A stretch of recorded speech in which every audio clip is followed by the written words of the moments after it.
super excited, bro, with our Nice. collaboration, bro. Excited for the partnership that we have.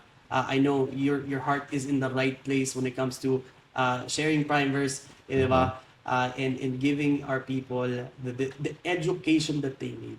And syempre alam ko, Yan. bro, meron tayong mga parating na, talking about mindset. Speaking about mindset, na-mention ko na to sa last podcast ko pero ulitin ko lang ulit. Meron kami pine-prepare na mindset program wherein dito talaga hihimayin natin yung step by step kung paano ba talaga mag-change ng mindset. Kasi lagi nyo naman naririnig yan sa mga speakers, no? sa TikTok or kung sino mang motivational speaker. But the question is, paano yung step by step? Na yan yung sitwasyon mo sa buhay and hindi mo alam kung paano siya ginagawa talaga, no? Kung paano siya from the start, depende sa sitwasyon mo. So, yun yung gagawin namin program. And yun na ini-invite ko nga kanina si Andrew na mag-talk doon kasi syempre madami rin siyang pwedeng input na maibigay sa inyo about the mindset. Yes. Ayan. So, abangan nyo yan maigi, guys, no?